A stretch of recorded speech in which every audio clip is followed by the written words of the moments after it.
ju'ilal imamu liyutamma bihi. Imam dijadikan sebagai seorang imam untuk diikuti. Jadi seolah-olah makmum itu menyerahkan semua tanggung jawab perwakilan kepada imam dalam berdoa kepada Allah Subhanahu wa taala.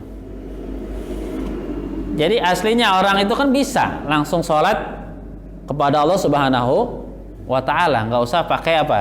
Pakai imam. Tapi dalam sholat jamaah, imam seperti apa? Seorang sopir dalam angkutan umum ya atau bus, mau dibawa kemanapun itu penumpangnya atau makmumnya ngikutin imam. Tapi tentu saja ngikutnya juga ada rambu-rambunya. Yang pertama, ya kalau seorang sopir tentu saja dia harus mampu mengendalikan mobil kan. Ya kalau sopir nggak bisa ya nggak bakal dipilih. Sampai ya, nggak bakal sampai. Ya, sampai ke jurang mah bisa gitu. Nggak ada supir nggak bisa nyupir dipilih, nggak mungkin. Ya, begitu juga imam ya. Kalau dia nggak mampu dari segi bacaan misalnya, seperti yang kita bahas sebelumnya, yang pertama dia aqra'uhum li kitabillahi ta'ala, yang paling aqra, yang paling qari, yang paling bagus bacaannya dalam membaca Al-Quran maupun dalam memahaminya, lebih-lebih lagi dalam mengamalkannya. Yang kedua adalah a'lamuhum li sunnati Rasulillah, yang paling tahu dengan sunnah-sunnah dan hadis-hadis Rasulullah Sallallahu Alaihi Wasallam. Nah, kalau sudah dua ini baru yang terakhir akbaruhum sinnan, baru yang paling tua, seperti itu.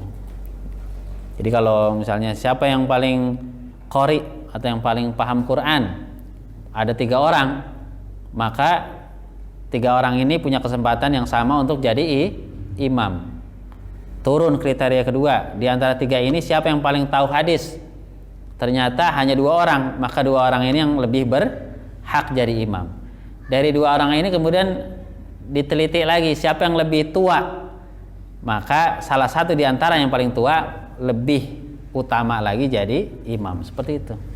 Alternatif terakhir baru yang tua.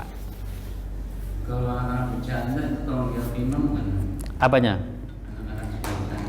Tanggung jawab imam sebelum sholat. Iya, ya kalau lagi sholat kan nggak bisa. Tanggung jawab imam sebelum sholat dihimbau ya, anak-anak gitu. Ya memang ini anak-anak jadi satu ya sebenarnya bukan masalah besar juga sih.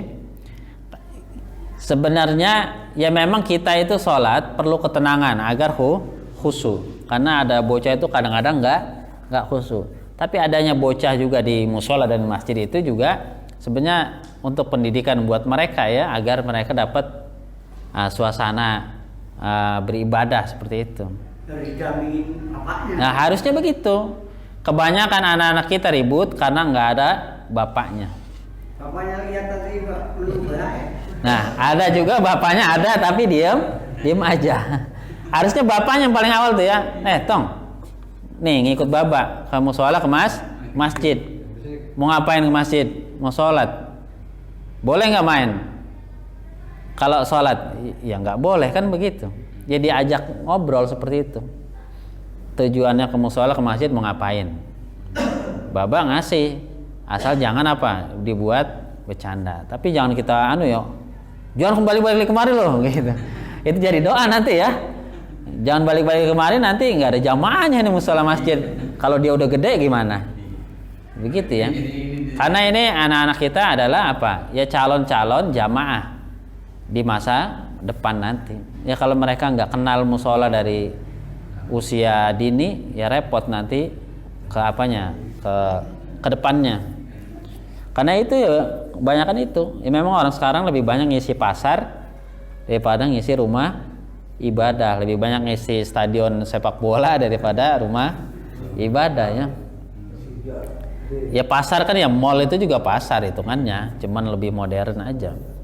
Seperti itu.